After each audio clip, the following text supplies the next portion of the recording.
we are privileged to have with us as our presenter today Madhavi Venkatesan, who is an academic economist and an environmental activist.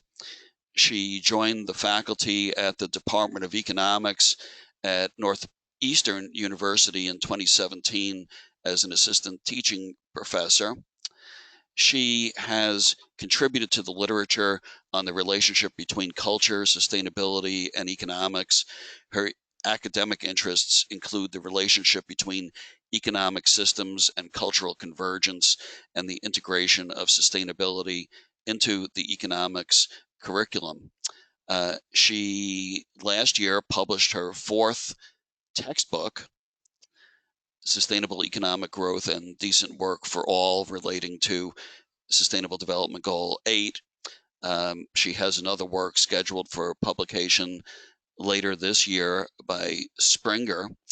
Among other notable achievements, Madhavi has been a Fulbright distinguished lecturer in the Philippines.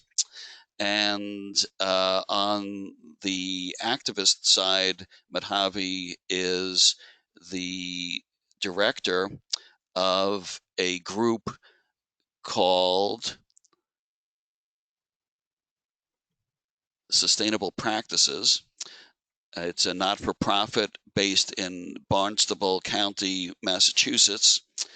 And that organization facilitates a culture of sustainability as defined by reducing human-made impact on the planet and its ecosystems within that county.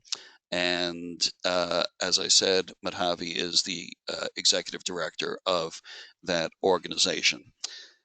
In this webinar today, SDG 8, Economic Growth and Decent Work, and SDG 12, Responsible Consumption and Production, will be addressed from the perspective of prevailing economic assumptions.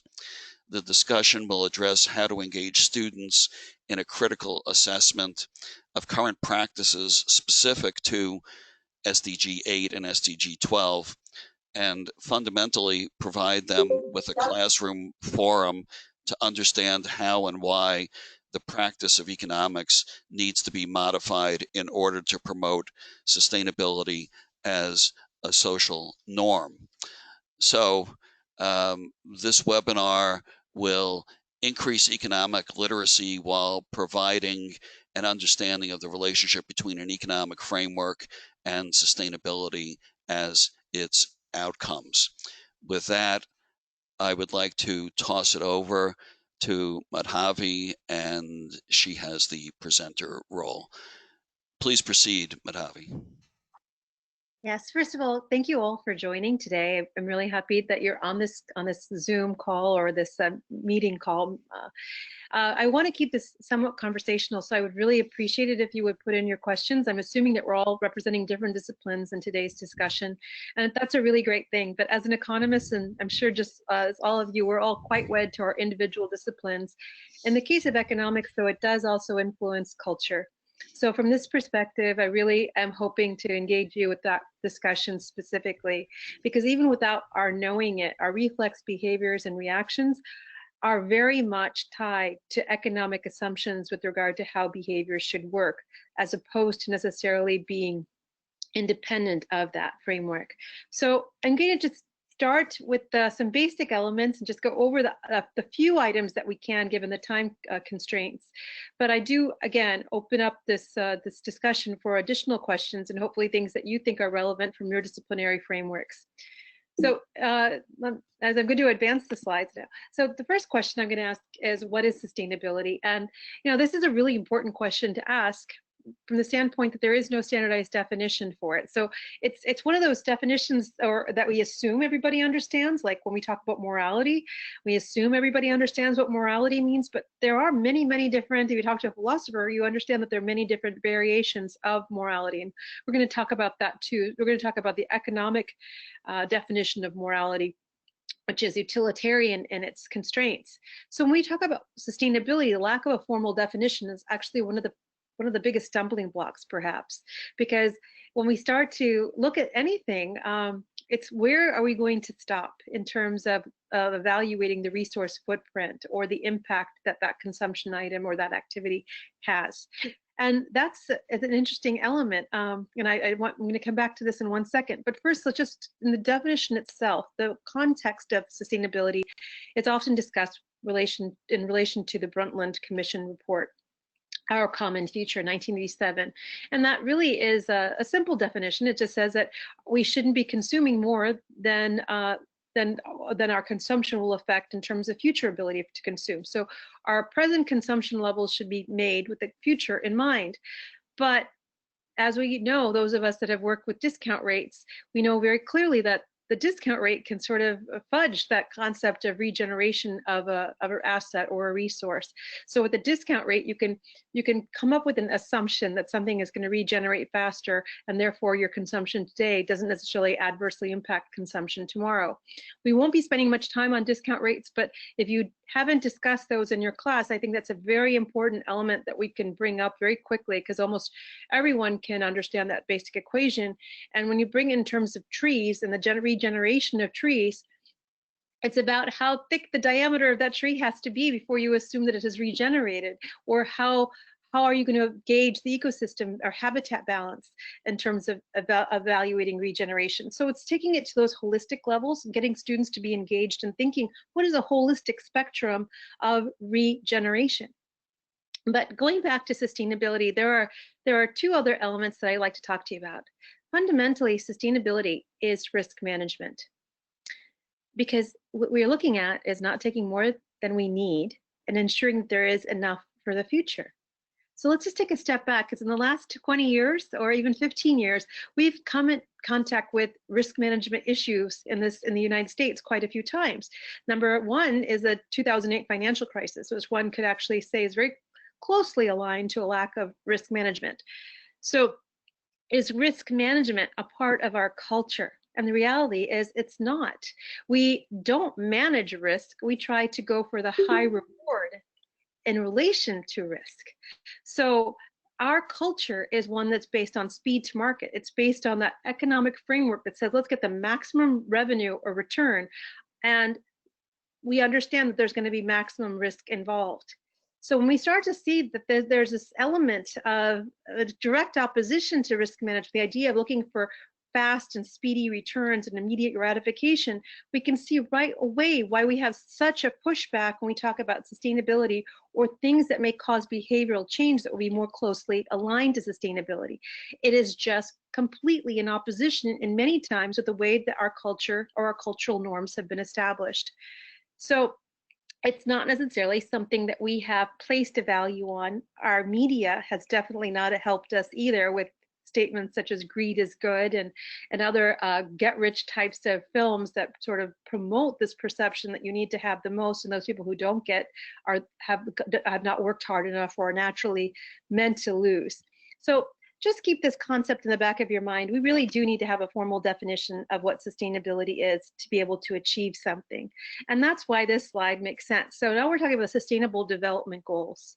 So we're talking about goals related to a concept that we really haven't formally defined. We will see in a few minutes that we have defined metrics that will help us attain certain goals, but we haven't defined what that means in terms of our cultural norm or what we value as mission from sustainable development. So today I'm going to just discuss a couple of things with you, but first, before doing that, I'm just going to talk about what are the sustainable development goals really focused on. The primary focus right now is the elimination of poverty. And poverty is defined as $1.90 a day, but there are also variations to poverty. Poverty is not just about nutritional content and being able to stay alive. One would argue that poverty is also related directly to my ability to interact in society. So when we look at it from that perspective, a dollar value is insufficient. It's also looking at the quality of life variable, because one can be able to meet their food intake and stay alive, but not have the satisfaction that accrues to life from being able to interact with other people. So the question fundamentally is, when we talk about elimination of poverty, what is it that we're trying to attain? So it's very similar to the concept of sustainability. What is it that we're trying to attain? And what are the cultural pushbacks that basically preclude our ability to attain it? And there are cultural pushbacks. So I hope we'll just get this just to stay on this one slide, and it'll help us in our future conversation here. But this particular slide is coming from the United Nations Development Program, and it's based on looking at poverty from a multi-index perspective. So they have the health, the education, and standard of living. But the reason why I'm putting this up here is we don't spend enough time, I believe, thinking about whether there is a social construction in this concept of poverty, and if it may be more culturally aligned to a Western society as opposed to the developing world, and if it may be more culturally aligned to a competitive culture that requires some sort of physical or capital-based gratification relative to a society that may not. So we'll talk about this in more detail in a second, but just in looking at a couple of these, and we'll see right here it says under education, no member of the household has completed, no household member aged 10 years or older has completed 6 years of schooling. Okay, that is a cultural element, and I want you to think about it. We do think about education as being really important in our society, but we have to also think about what does education mean, because education in and of itself doesn't have a meaning on its own. So from an interdisciplinary perspective, we look at this. Another thing that we need to look at and define is what is education. Most of the reason why we think education is important is because it'll help you get a job, it socializes you, it makes you an active participant in the system. But the other thing that education does typically is also streamlines people's thoughts. It helps society become much more controllable because everybody's learned certain basic standards. So there are other elements involved too when we talk about education. A couple of other things I just wanted to point out to you, and I want you to think about what they mean to you in terms of your discipline as well, is, the household has no electricity. The household cooks with dung, wood, charcoal, or coal. These elements that we're evaluating, they may be culturally specific. In many ways, they may actually help us attain sustainability that much more because you're not using external resources and developing dependence as we have in the Western world. So when we look in the Western world right now, specifically, for those of you who are old enough to remember in the 1980s when Jimmy Carter was president, we went through an oil shock and an energy shortage. We were told at that time by our president to reduce our consumption, and prices had gone straight through the roof. We found alternative ways to come up with cheap energy production in this country, and we've become increasingly more and more dependent upon it to the point where we can't exist without it. We all have to have electronic equipment which needs to be constantly charged up. Everybody has a phone. So the reality is the dependence on electricity something that's actually fostered greater productivity or greater value in life? Or is the dependence on electricity just yet another sector that we've developed and we haven't really critically evaluated what that means in terms of quality of life? I'm putting these things out there for you to think about. I have my own answers, of course. We won't necessarily be able to get to them, but I think for critical engagement purposes, this is something that students can start to think about, and it's quite important. So I'm just going to go on to the two SDGs that I get to talk about today.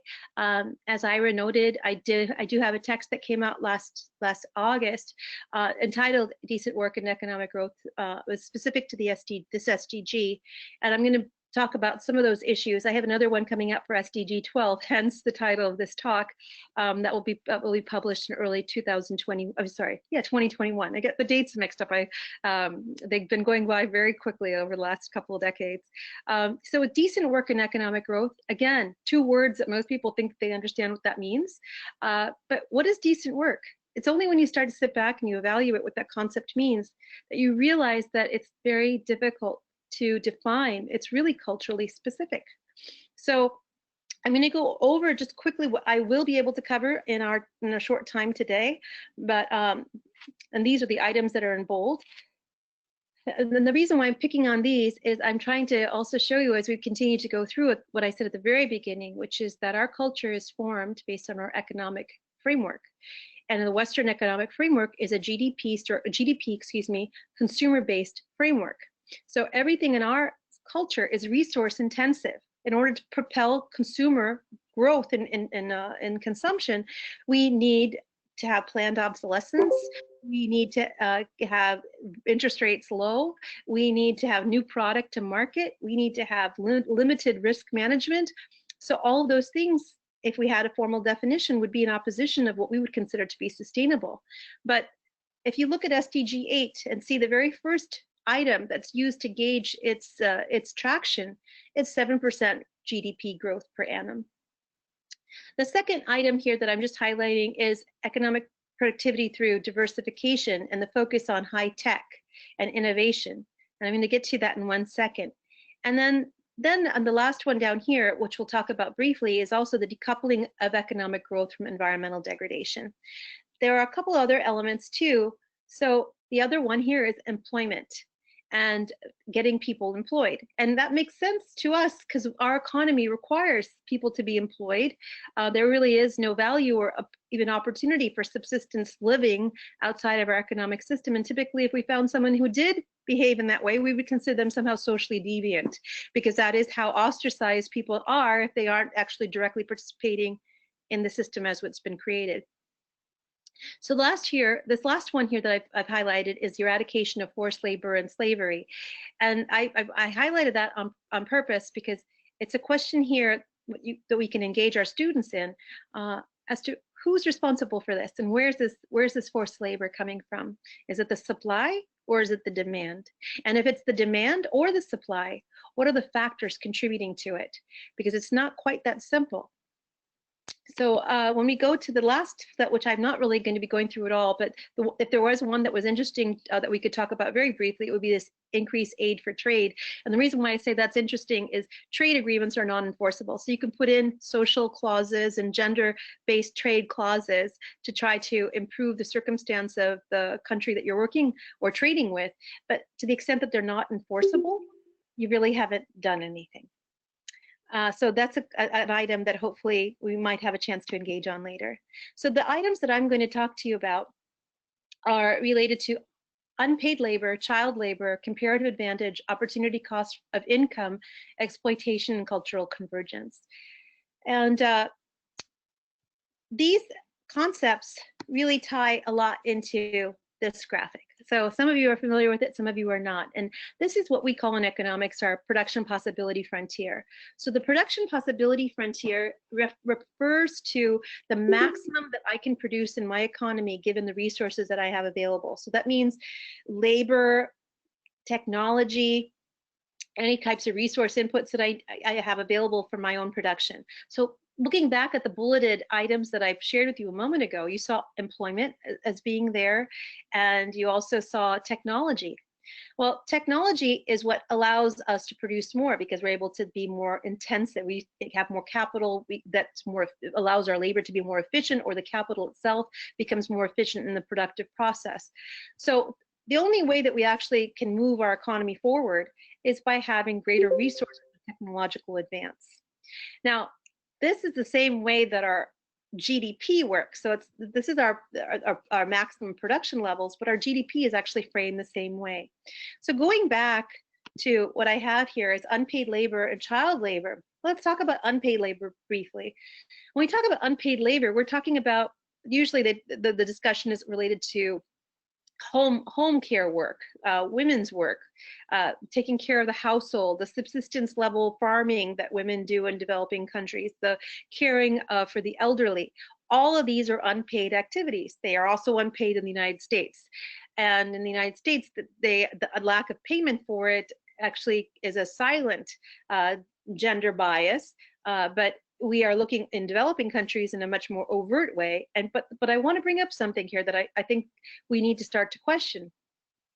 When you have unpaid labor and people are working in the home and taking care of their children, we have research that directly points to the fact that a child's best benefit in terms of child rearing and becoming cognitively capable comes from having a parent taking care of them during their early years. That's number one. So in terms of just the externality of the quality of life and the cognitive development of the child, having the mother there is evidence to support that the child's life will actually be better. Now, if a child grows up to be a member of society and they are bettered because their parent is able to be with them, Are we not supporting a positive externality to society, a person who's going to be a functioning adult at some point who, because they had the attention that they deserved and they were taught responsibility and caring, ends up being a better citizen?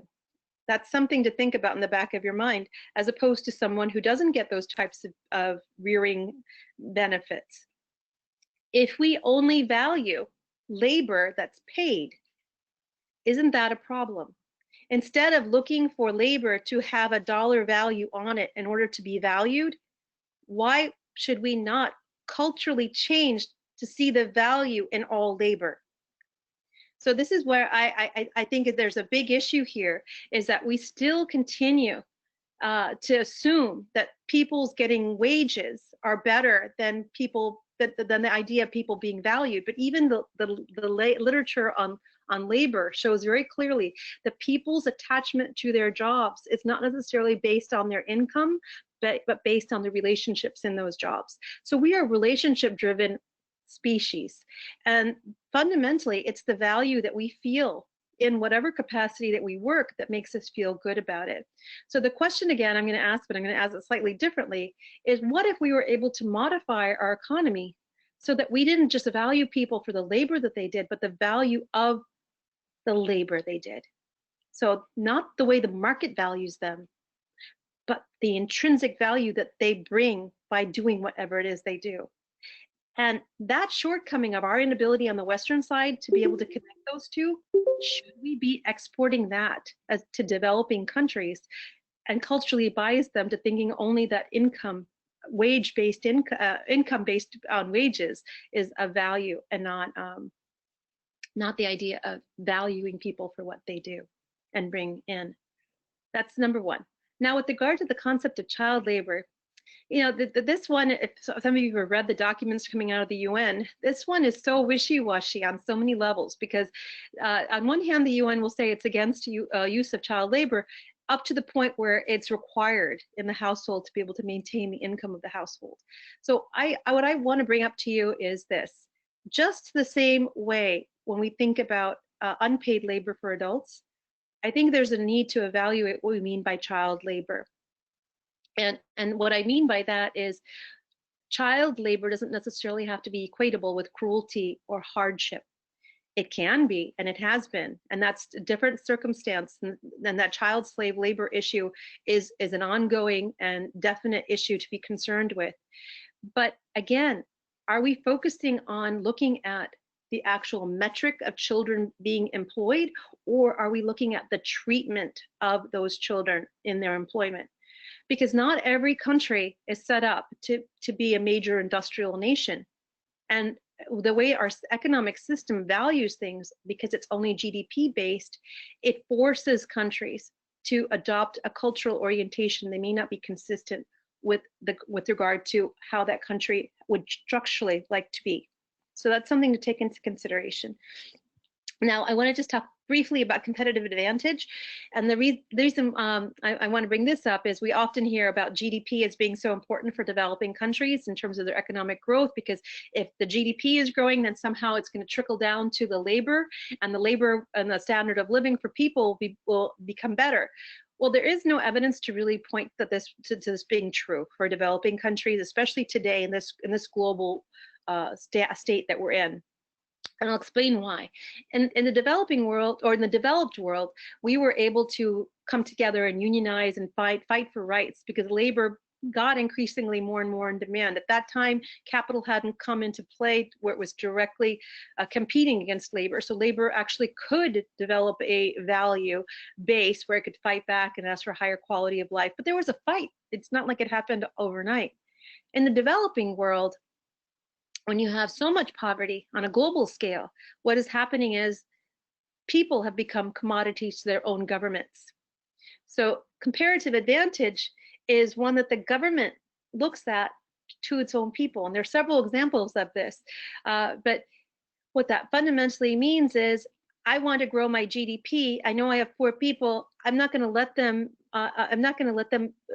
orient into a union and fight for labor rights. I'm not going to allow for any kind of organization that would deter from the competitive advantage that I can have as a country so I can get multinationals to relocate here and have their production here, I'm going to basically put as much imposition on that as possible and try to grow my GDP, because in the long run, these people may suffer, but in the long run, my country will be better off. Okay, that's the thought process. Because the focus on the GDP is that somehow, because of economic theory, that it will somehow supposedly lift the poverty levels of the country. But there are too many reasons to believe that that's not true. So we are forcing countries to think from a GDP framework when GDP and its own creator, Simon, made it very clear that GDP was not meant to be a framework based on evaluating standard of living or quality of life. So it's another thing that's really important to bring up to students, and many of you are already probably very cognizant of the discussion on GDP and unfortunately the slow progress in finding an alternative indicator.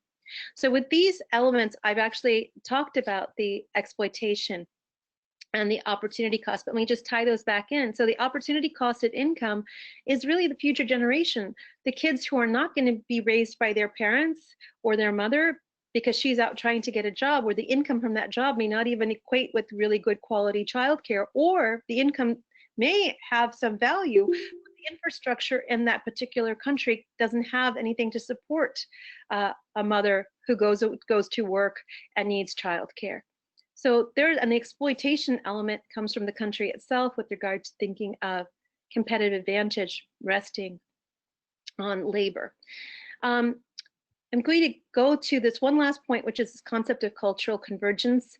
And again, I'm just stating just general items here and hoping that we have time to have deeper conversation about some of them. When we talk about cultural convergence, what I'm really referring to is when you have a country adopt an economic framework, that economic framework can determine its cultural norms. And our Western economic framework definitely does, because it actually embodies basic behavioral elements, which is insatiability of desires, immediate gratification, and a utility concept where everything I do is based on maximizing my benefits to myself.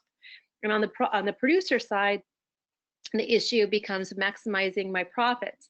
Nowhere in each one of these explicitly is noted a morality or a value for something outside myself, or an absolute as to what the standards are of how I treat other humans, other non-human life, and the environment.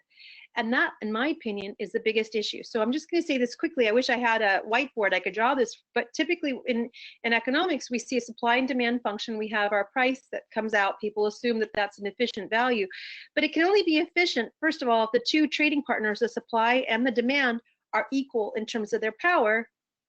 So they're both able to look out for their own best interests. Not one is able to look out for it better than the other and can exploit the other as a result.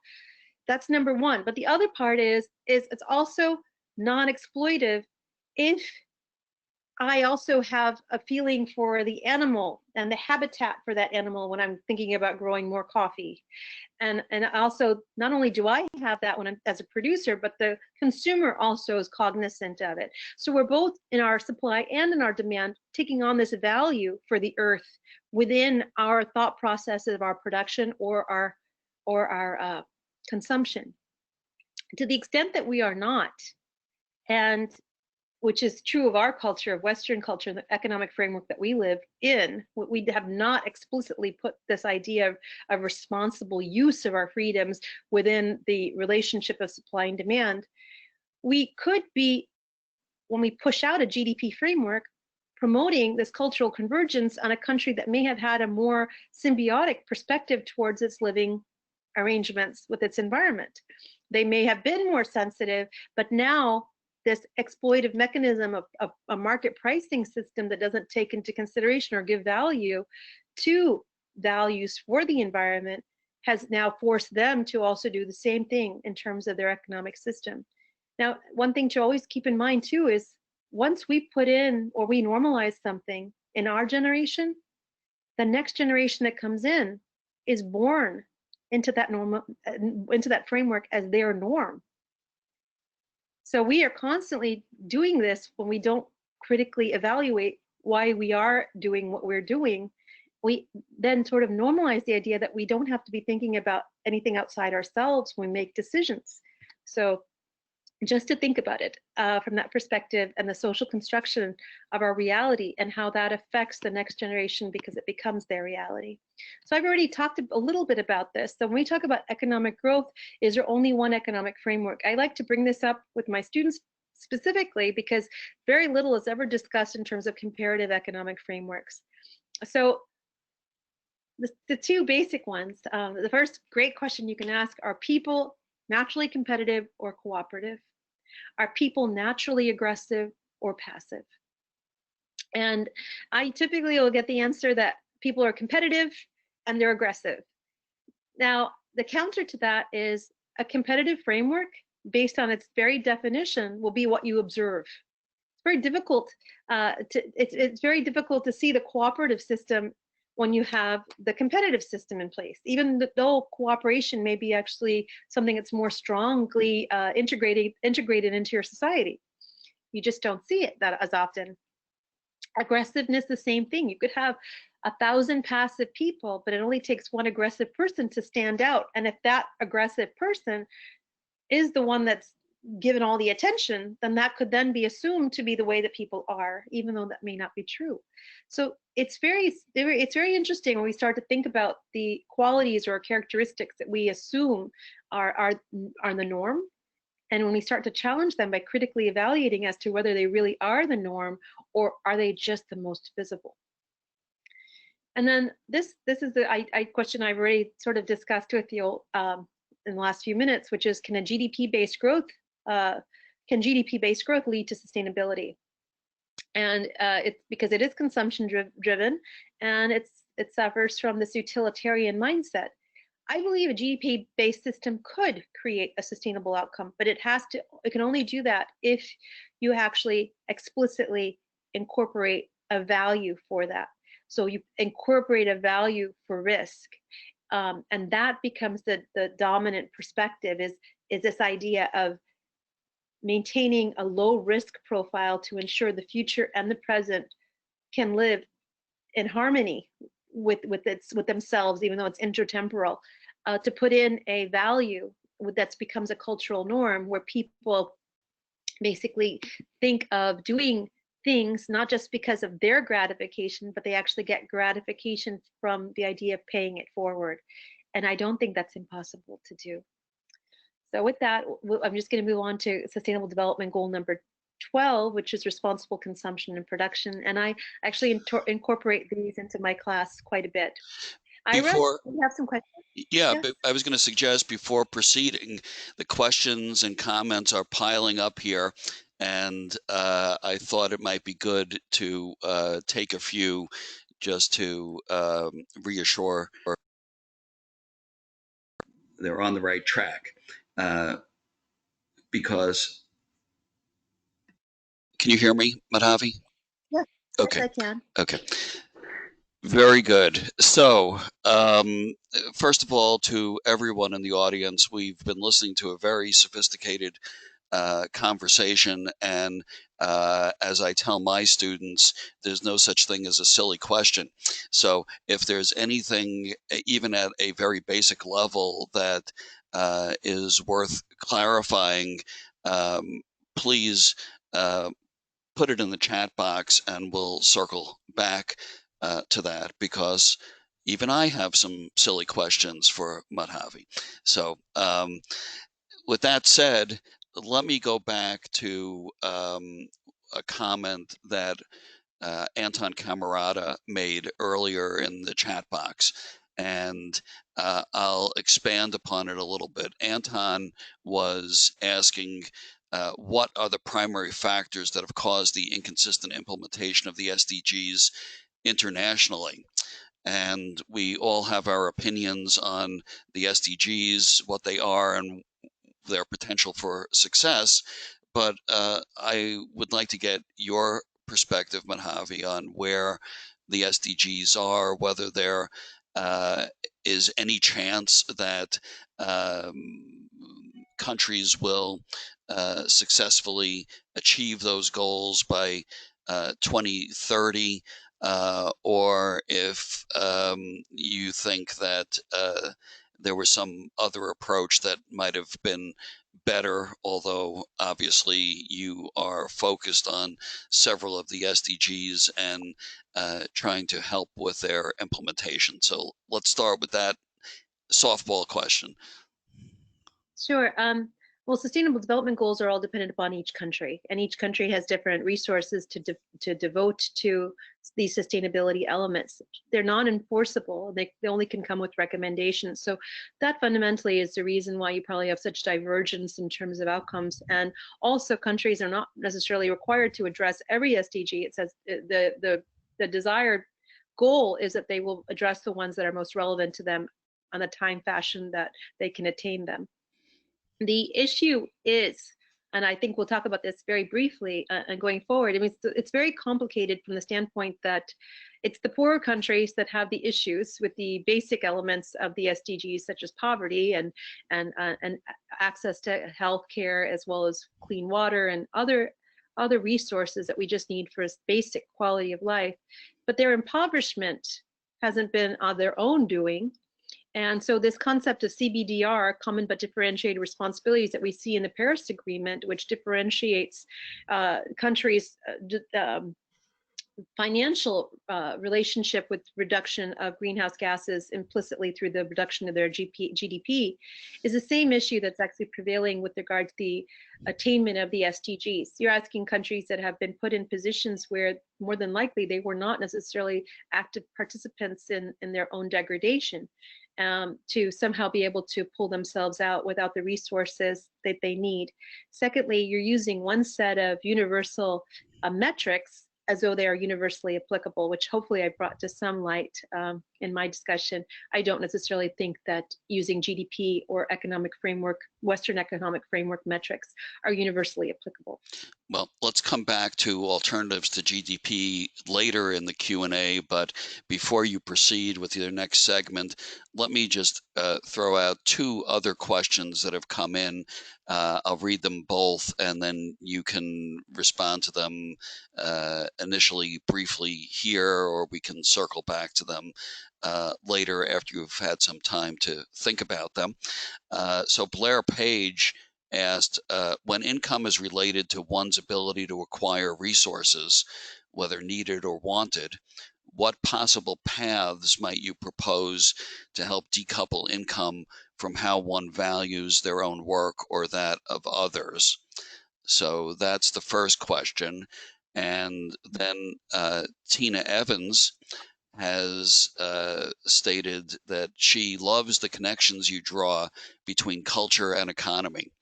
Economy drives culture in many ways. Subsistence economies, for example, are economies with their own cultural effects. The debt-based way money is created drives much economic activity and thereby culture. The question then is, do you work with alternative non-debt-based currency ideas, practices, experiments? So those are the two for you to consider. You can offer some quick answers now, or we can come back to them after your next segment. I can answer the second one quickly. I mean, yes, I look at intrinsic value as a mechanism of determining value outside of a proxy for income. With regard to the first question, it is a cultural shift that's aligned to sustainability, because we have unfortunately used these macroeconomic indicators such as income and unemployment and other indications of what we physically have as capital as gauges or proxies of individual values of success. And they were meant as proxies, but they've ended up becoming standalone in terms of their value. So I'm not sure if I'm really answering your question. I'm just really commenting to it. But I think if you want to decouple the concept of income from intrinsic value, we have to talk about two separate things. One, my wage as a college professor is based on the supply and demand of my profession. That's one thing, my income. My value as a human being on this planet doesn't have a market orientation. So if we could start to teach people this basic thing, which is our market value, is related to a supply and demand factor that has just to do with our work and has to do with external factors outside of ourselves.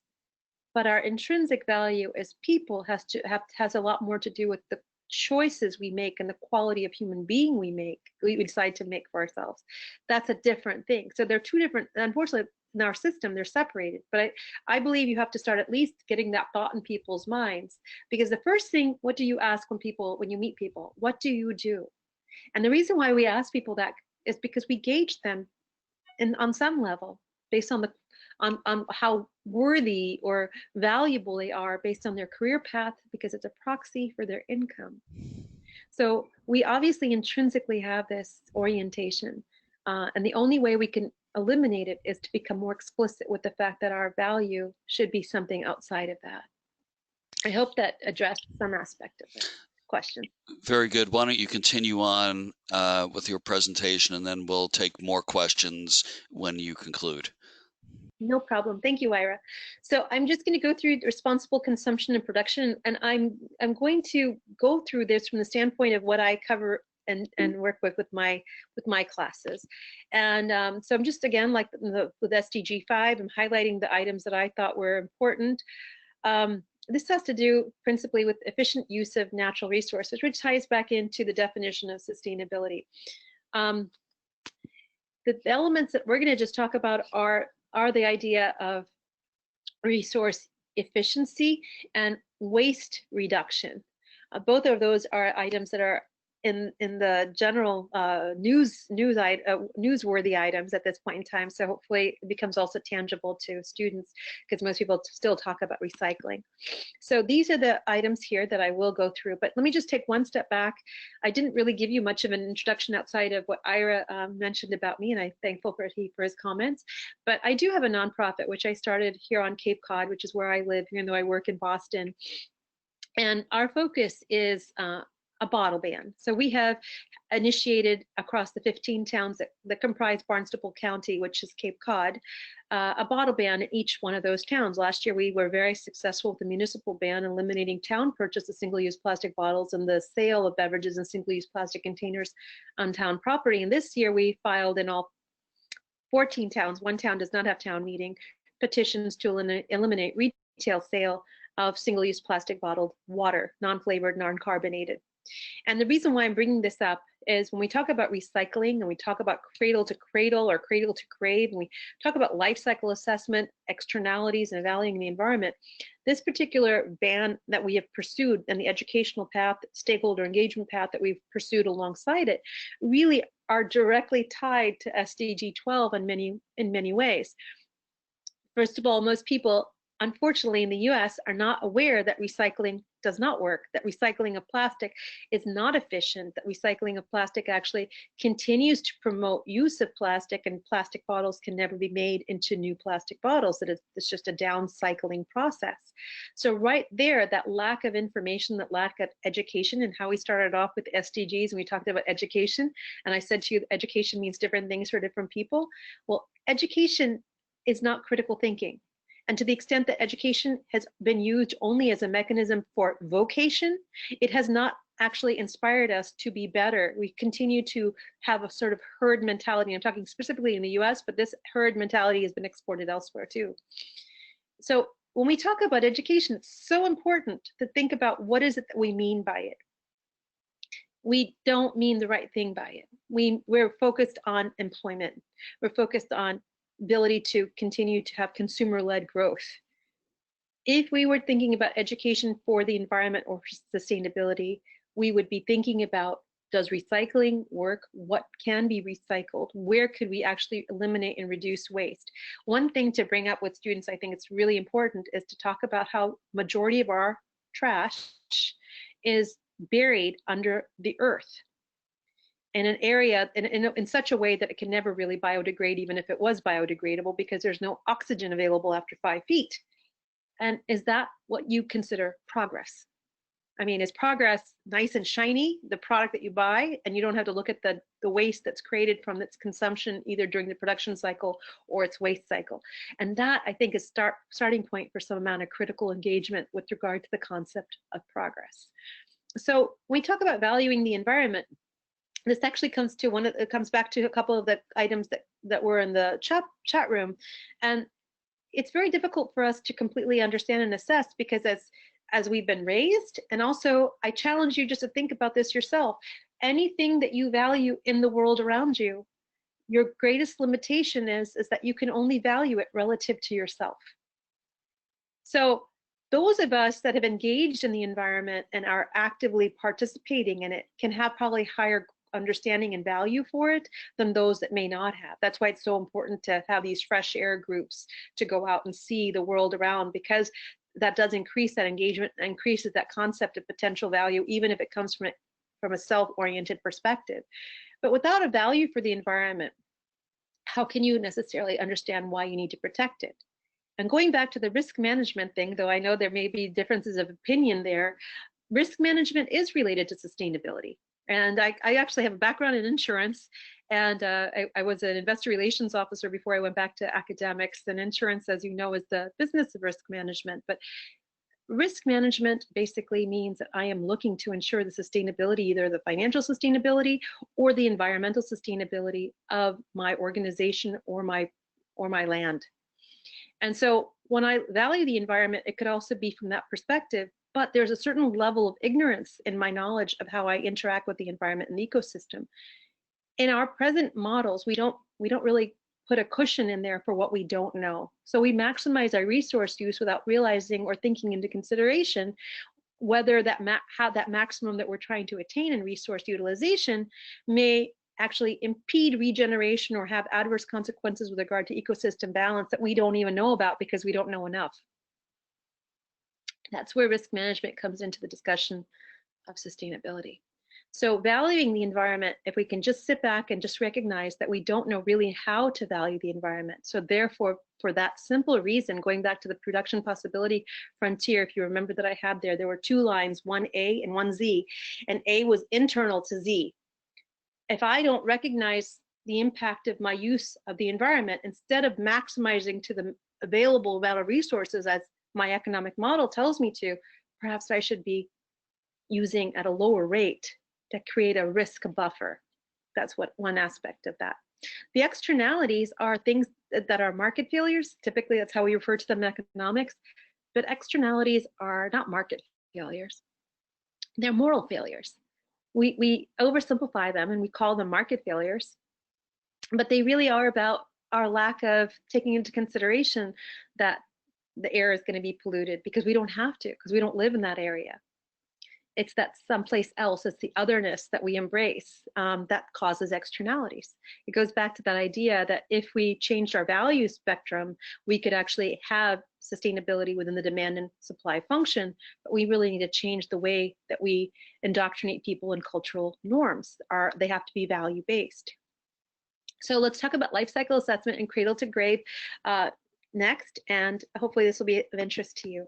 So life cycle assessment, I asked my students in my micro class to pick up a product they consume, you know, whether it be a bottle of Coke or a can of Red Bull, whatever, something that's not water, because I use plastic bottled water as the standard or the norm, and I do the evaluation for that. But they can do this and they can understand very quickly by doing this type of exercise how much our consumption is subsidized by externalities. And those externalities are borne by the environment or other people. And it's really quite important for them to understand that. And also what they can also start to gauge are the qualitative impacts of consumption choices that we don't take into consideration in our pricing. Those are also the externalities for the most part. So in this graphic, as you can see, it starts off with the natural resources that are needed. So if we just take Coke, for example, that would be the sugar cane, if we're not looking at corn based corn syrup based sugaring. It would also take into consideration the land that's used, the water intensive component of growing, that the major input. We don't go through all the inputs, obviously. It's a very small, short class, short duration semester, but it's enough just to get them thinking.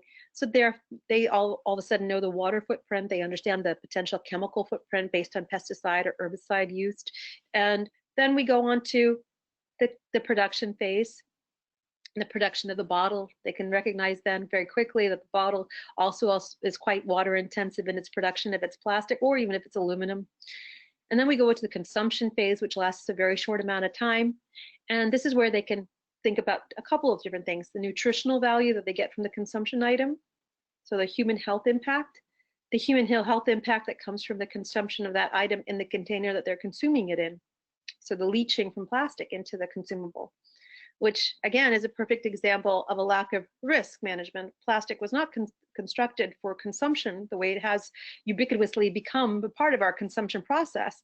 But and we have normalized diseases that are attached to plastic leaching, plastic leachate, ADHD, endocrine disruption, fertility, cardiovascular disease, all are linked to leachate from plastic. And each generation has normalized it because it's just the increased amount of these diseases, and issues have just been something that they were born into, so to speak.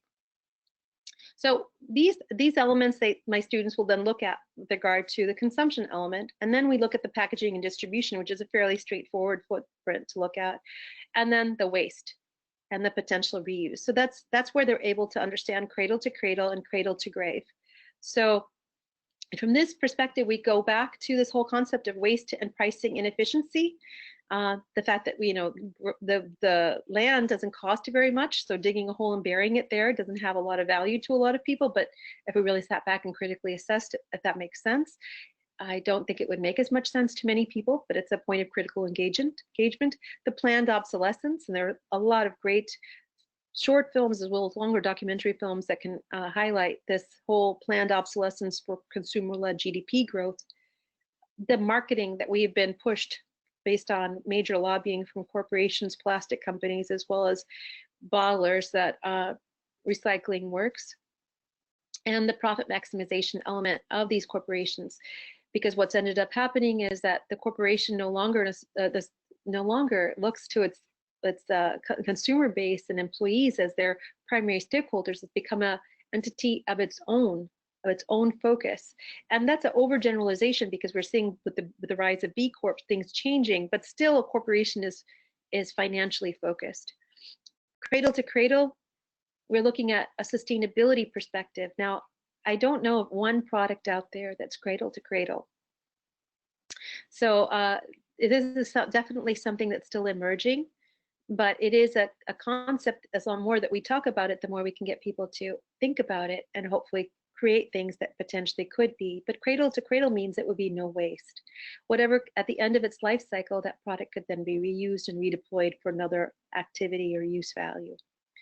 And an alternative measure, what that means is, in order for cradle to cradle to work, because you wouldn't have planned obsolescence, you wouldn't have consumption at the level that we have for a GDP-based model, that opens the door and a need, actually, in order for it to be successful, for there to be an alternative measure for how we value our economy. So from that perspective, it yields to the sustainability paradigm shift. I'm going to go. Hopefully I have a few minutes and I will be able to go through this fairly quickly. So both 8 and 12 come together when it comes to energy production. And so decoupling has to do specifically, as many of you know, with the separation of environmental degradation or economic growth from one another. So we can grow our economy on one hand without being directly tied to the increase in energy production, and on another way of looking at decoupling is we could have growth in our economy without having environmental degradation. So a couple of ways that have been discussed are carbon taxation and cap and trade. Both of them have social justice issues, not necessarily environmental and economic equity issues when it comes to taxation. So I'm just going to go through those relatively quickly, and then I'll go through a couple of alternative indicators and then the Paris Agreement, only from the standpoint that it ties directly to GDP and the concept of common but differentiated responsibilities. So we look at cap and trade. Cap and trade has no mechanism in it for a company to try to be more of a negative or adverse emitter than the minimum threshold that has been set.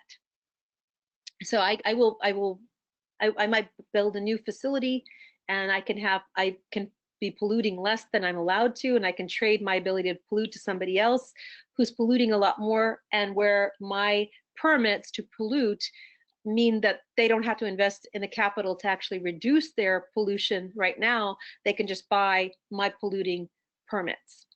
So let's think about what that means. That means on an aggregate basis, yes, you could potentially achieve a lower level of emissions on an aggregate basis, but none of us lives in an aggregate world.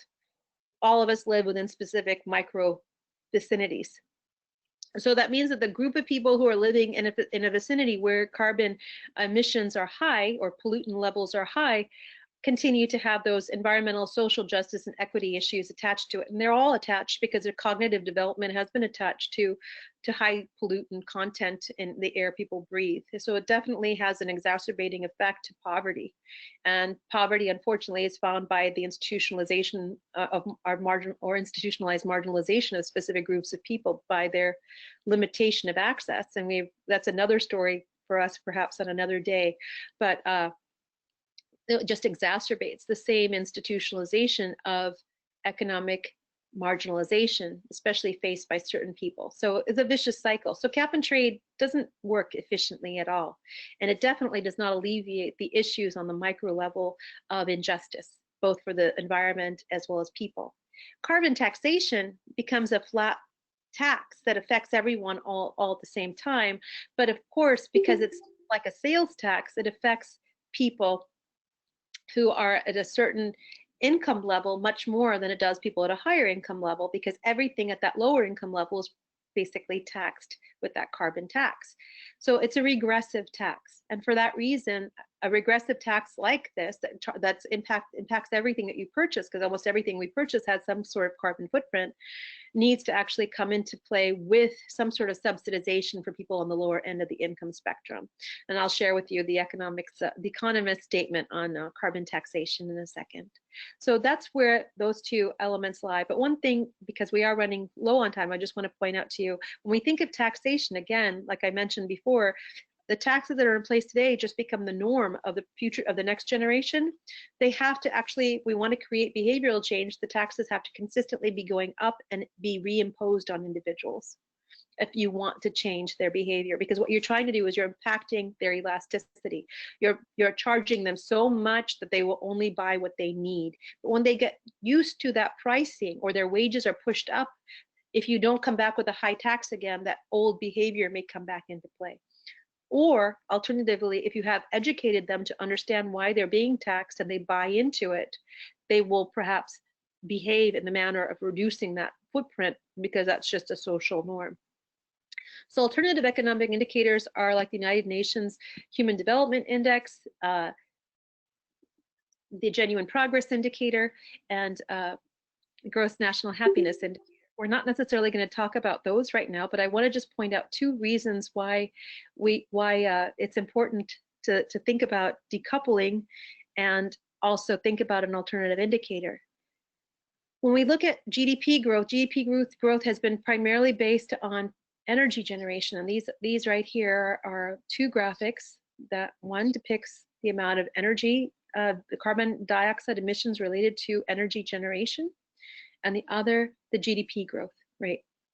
You can see that the slopes are fairly consistent, and it's important to see that because you can see that energy very clearly propels our growth because we are a production-based economy. This is the statement that came out from the Economist statement on climate change promoting carbon taxing. So going back to the previous slide, what this is saying is that we can reduce the amount of our consumption by charging more for the products that we purchase, so that we only promote people purchasing their needs rather than on their wants. This is one way of indirectly affecting our consumption, but it would also affect our GDP values to the extent that prices didn't necessarily go up high enough for that lower amount of quantity to keep the GDP level high enough in terms of how we're looking at it and focusing on it as a growth metric or as an economic status metric. So when we look at this, we can see that there has to be simultaneous to this an educational platform about what we're measuring and how we're measuring economic growth and what it really means in terms of quality of life. So right here, this is where the common but differentiated responsibilities element makes the most sense in terms of engaging students. When you ask people who what country has had the highest level of emissions, oftentimes you'll get China or India. But on a global scale, when we talk about carbon dioxide, which has a 1,000-year half-life, which means it'll be in our atmosphere for 1,000 years, it's not these emerging countries or emerging in terms of development that really we should be focusing on. Granted, their emissions may be high, but they may be high for a different reason. So I'll get to that in 1 second. We should be looking specifically at those countries that have been emitting for a while. And this actually ties us back way to the very beginning of our discussion. So the highest emitter on a cumulative basis is the United States at 27%. At 25%, it's the EU. Okay. Now, when we focus on these other developing countries, including China, and we say that their emissions have been high, the thing that we need to be considering here is, why are their emissions high? Are they benefiting from those emissions in the sense that their production is staying there in their countries for the benefit of their people and they're increasing their standard of living? Or are their emissions high because multinational corporations have now moved over there based on regulations that prohibit the emissions in their own countries and then are exporting to their countries? And this is really important because that means that when we talk about the Paris Agreement and we talk about carbon reduction, it's also about taking into consideration the carbon that developed countries are actually facilitating in developing countries based on importation from those countries. And that makes the discussion a little bit more complicated, but also brings up this whole concept of common but differentiated responsibilities. So everyone in this globe has a responsibility with regard to reducing their footprint. But even though that's a common responsibility, some of us have contributed a lot more to that footprint than others. And because of that, should be doing something in terms of greater action in both in mitigation and assisting countries that have less money with their adaptation. And so when we go back to that question that was asked earlier about the SDGs and the financial capacity, or I brought up the financial capacity, it is something that developed countries should be assisting, not because it's charity, but because it's based on a lack of inherent justice from the beginning. As Augustine said, charity is no substitute for justice denied. Colonialism and the history of our present economic system has really created that injustice that these countries are facing today, and makes us, in terms of especially developed countries, really have to embrace this concept of common but differentiated responsibilities as our responsibility if we really want to mitigate and see human populations continue to live comfortably going into the decades in the future. We may not be the beneficiaries of the actions that we put in place today, but we will have the opportunity to change the value system of the future based on how we educate people today and help them connect these dots. I think I've gone a little bit over, and I really hope that that the dots that I have created, we can have some opportunity to connect if I haven't been able to do so with some of them as clearly as I would have liked during this time period. So with that, I'll leave it to Ira to any questions that may be available. Yes, no worries. And we will continue and take several of the questions that have come in both in the chat box and to me directly. We don't cut things off arbitrarily at a quarter after the hour, so no worries there. Let me start with combining two questions that were posed. One from Blair Page was similar to what I would have asked, and you may have started to address this already. Blair was referencing the genuine progress indicator, and I would have added gross national happiness, which you've also mentioned already in passing, when he asks, do you know of any alternative metrics for economic well-being that have a fair chance of getting traction? And I believe somewhat related to that, Zara has asked, when teaching sustainable development to business students, what would be alternatives to the idea of growth imperative? So I'll toss that out to you first to see if you have. Obviously, we could do a whole webinar on genuine progress indicator and other alternative metrics, and maybe we will. But for today's purposes, do you have a response? Yeah, I mean, there's one interesting paper that when I was doing a literature review for a paper that I was writing a while back, I ran into, and it was about a survey of economists with respect to the use of GDP. And in this particular paper, the author made it very clear that the survey respondents all noted that GDP was not a good enough indicator, but none of them were going to stop using it until something else better came along. So to answer, I guess, Blair's question, I think any indicator could have traction, but you've got to figure out how to market it to the people who can make it have traction for you to get that. And that's where I think one area that I focus on in a lot is stakeholder engagement. And as academics, as well as nonprofits or NGOs in general, are not very good at stakeholder engagement. We assume that people understand what we're talking about, and therefore we don't engage people to be the lobbying arm that we need in order to get things changed. GDP will continue to be used, even though so many people say that it's not good enough, primarily because not enough people will come together to say that something else is better, that we need to measure something different. We've gotten so used to thinking of things in quantitative terms that we don't have a value for subjectivity.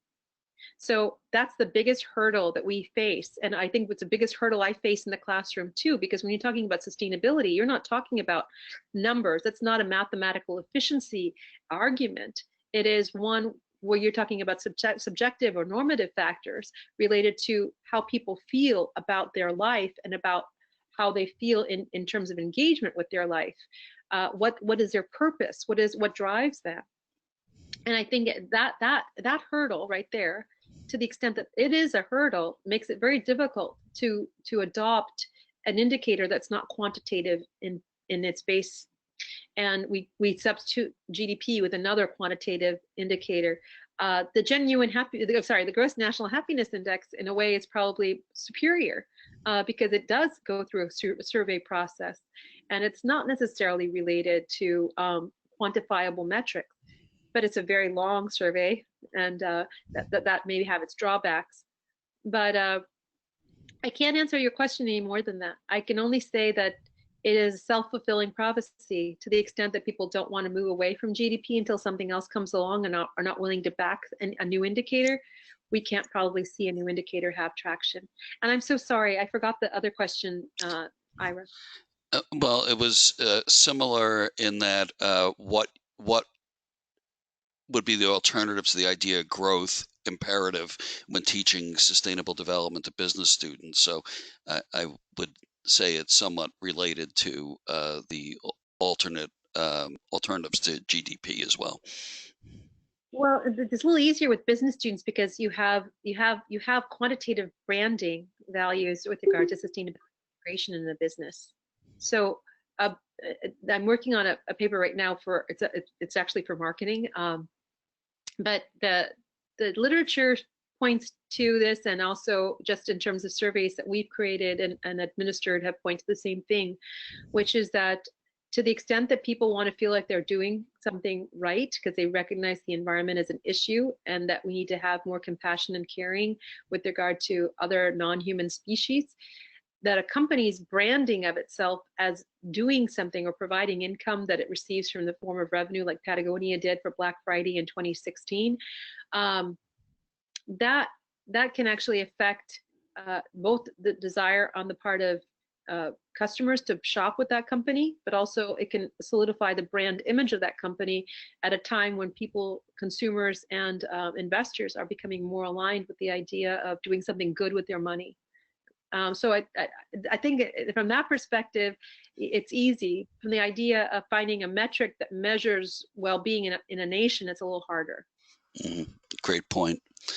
So a couple more that I'll pair together for you. One relates to your work on Cape Cod. How did you promote the ban on single-use plastics and bottles in your area? Did you focus on imparting education or on changing people's perceptions by targeting social norms?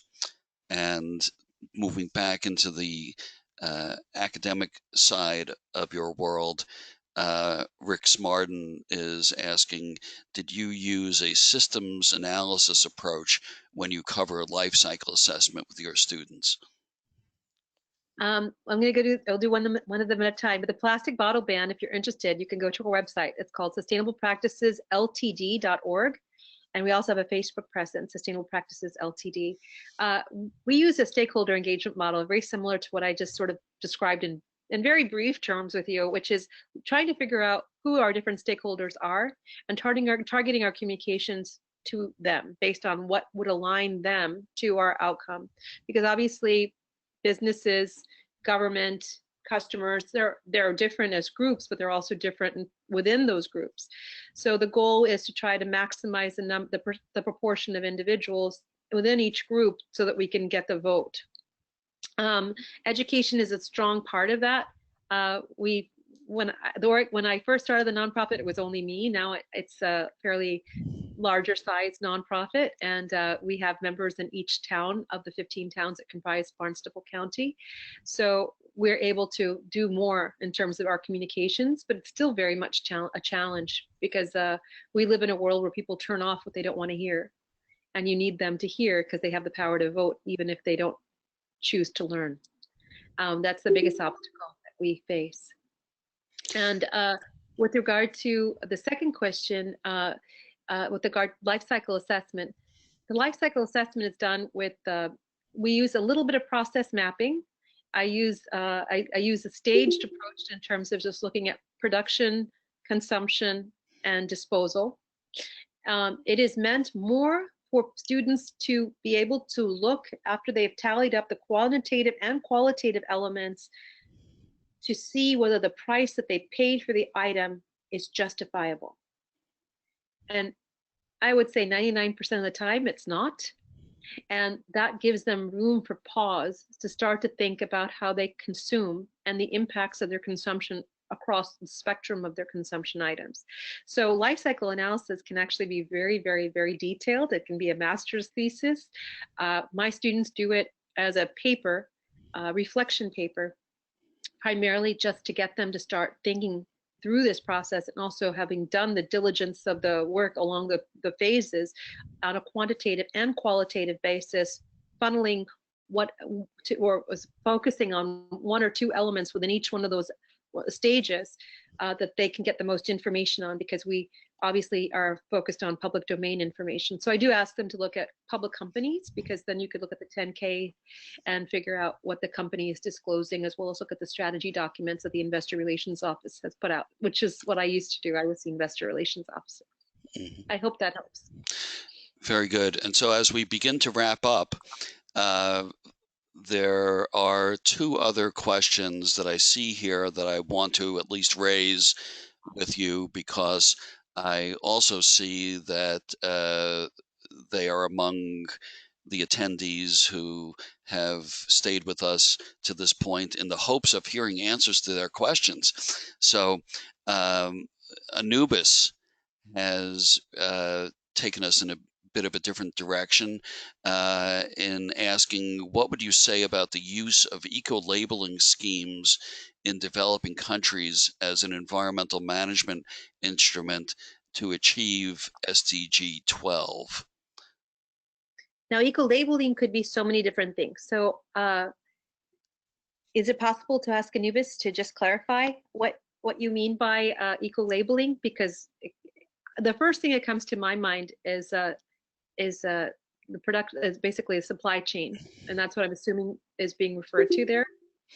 Yes, welcome to my world of voluntary standards. So if Anubis wants to add something further in the chat box, meanwhile, we will come back to another question that came in earlier that I think is also more fundamental and would be great if you could provide some quick guidance. JT asked, could you please talk about the role of participatory capacity building in development and the implementation of relevant sustainable development and the SDGs? A potentially wide-ranging question, but just in terms of pointing in the right direction, I think would be helpful. Well, again, I'm going to need a little more clarification. Because I honestly, at the top of my head, can't come up with an answer. I think it's extremely important to have as much participatory engagement as possible, but I don't know that you need to have everyone engaged. There was one thing I would move to, and I'm only speaking from a democratic perspective, that we tend to be so consensus driven that we think that everyone needs to be buying in. But we need 60% of people to buy in, because not everybody is actively engaged in the societies that they live in. So the others can passively be coming in partnership with the regulatory changes that have occurred and just adopt the new norms. But that would be my answer there. I'm not sure that I'm actually answering that question, though. Okay, and we did get a further clarification from Anubis, so I'll quickly indicate that she was referring to things like the Rainforest Alliance. Could that be a useful tool? Yeah, I don't like outside certifications, because most people, unfortunately, this is the part that's really annoying, that in order to be able to really create sustainability and stakeholder engagement the way we're looking, people actually have to be engaged in understanding what they're valuing. And when you look at these rubber stamp things like the Rainforest Alliance or certified organic, somebody else is doing the thinking for you or putting those metrics in place for you, and no one's questioning whether those metrics are true or not, or to what portion of the supply chain they hold, or where that really translates to quality of life. I really think that we need to be more oriented towards what we are certifying, and what is it that it's changing there, and how does it affect the cultures in those areas as well. So that would be my answer back. I'm not a strong proponent of any kind of certification, because most of those, I think, really try to oversimplify, just like with the ESGs. When you look at investing, the ESGs are based purely on check in the box answers. Do you have a staggered board? How many women are on there? How many minorities? Does that really tell you anything? No. But it does give a whole lot of value and credit to companies that just meet the numbers. Well, yes, and I think we should stop on that question there, because we run the risk of opening multiple Pandora's boxes. And what I will say is, on certifications, for anyone, including Anubis, who's interested in that, among the 70 or so archived webinars in the SCC archive is a great webinar that explained voluntary certifications for sustainability by the director of the ISEAL Alliance. And I've used that in my courses since then, because I thought it was quite good. Also, to begin to end on a hopeful note, I think it's worth mentioning the comment that Tatiana just put into the chat box, indicating the hope that the pandemic will drive us away faster from the commitment we have to using the GDP index. And finally, because we really do like to highlight available resources for other faculty, in one of your slides, Madhavi, you cited a primer that you authored in 2017. So I know that you have a number of publications, but for example, if you could just remind us what was the primer and the intended audience, and what's the one that's coming out early next year, just so we can keep an eye out for it. Sure.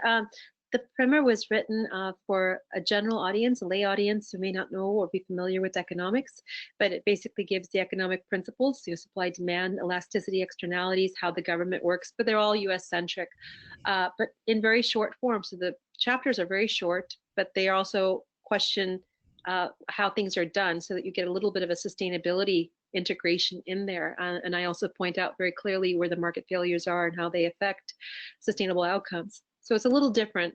There was no book related to that when I wrote it. Plus, I also wrote it because it was cheaper for my students than the standard textbooks out there, which I didn't really agree with because they weren't really affecting my students' perceptions of the world or making economics tangible to them. So that's what that book is meant to be. I have one book coming out through Springer. That's the manuscript is due in another month. That's Economics of Sustainability. It actually aligns to the class that I created under the same name. And then I have the SDG 12 book that is due at the end of the year and slated for publication in early 2021. And those are my two projects at the present time. Excellent. Well, thanks for a great presentation. And as several have posted in the chat box, a very inspiring talk. I'm sure there'll be lots of follow-up from those who joined us this afternoon and the many who had pre-registered but were unable to make the live session. The video recording will be posted very soon. So thanks to everyone for being part of this activity, and keep your eyes open for our forthcoming announcements. Thanks again, Madhavi. Thank you. Thank you all.